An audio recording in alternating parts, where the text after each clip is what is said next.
Have you ever experienced a slip, trip, or fall on the job, or know someone who has? In recent years, more than 20% of all non-fatal reported mining injuries have resulted from slip, trip, or fall incidents. And each one led to an average of 60 lost work days. Take a look at your work boots right now. Having the proper boots or footwear may save you from having one of these accidents. So, you have more questions? Well, we have answers right now.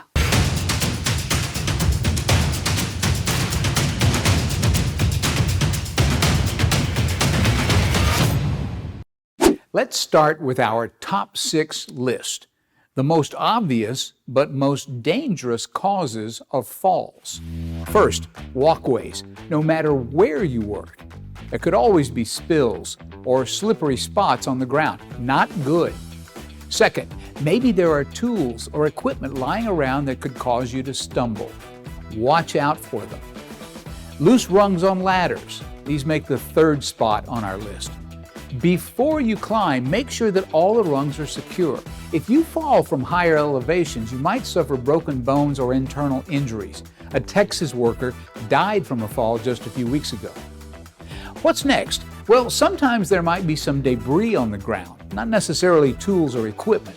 So just be constantly aware of anything down there, including uneven surfaces.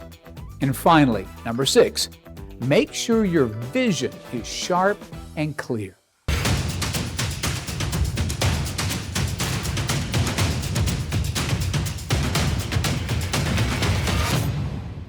Okay, now, have you ever thought about this?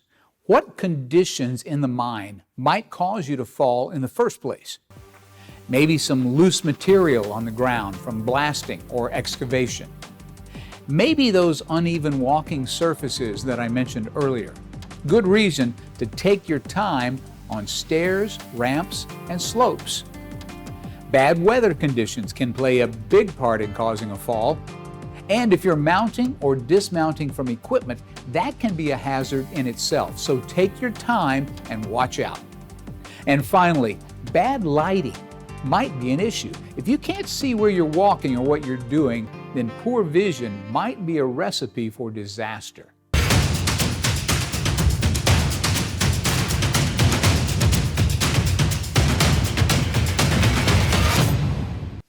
All right, now, let's look at the big picture when it comes to slipping. What kinds of things are risky? Take a good look around the next time you're on a job.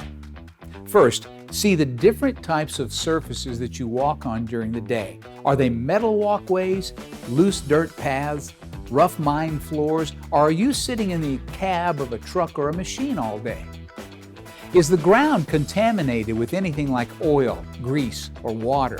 How is it being used? Now here's a good one. Are your co-workers behaving? And by that I mean, are you all paying attention to potentially hazardous areas or conditions that could lead to a slip, trip, or fall? This is a good time to help each other prevent accidental injuries. And finally, are you wearing work boots that are ripped or torn?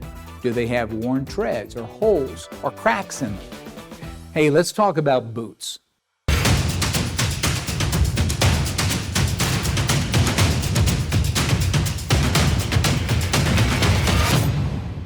Now, speaking of slipping or tripping, your footwear is the most important tool you have to keep safe on the job.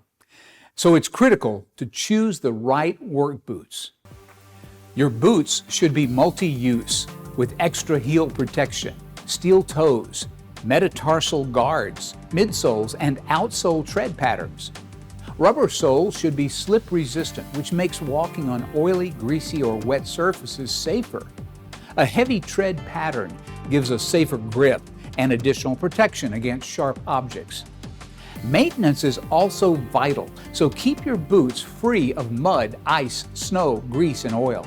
Make sure your boots fit. A loose-fitting boot can cause instability and loss of balance. And if the boot is comfortable, you're going to wear it longer. Plus, comfort promotes normal walking and reduces fatigue. Another aspect of a good work boot is a flexible sole. This will give you a good sense of how slippery or rough the surface is where you're working. And finally, you should have a flat sole which maximizes the contact area between your boot and the ground. Slips, trips, and falls. They can happen to any one of us at any time. So grab your boots right now, check them out, replace them if needed, and then start becoming more aware of the areas where you're working and walking.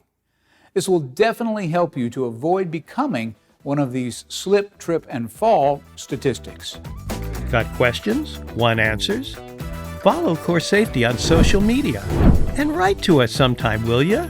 We'll write back.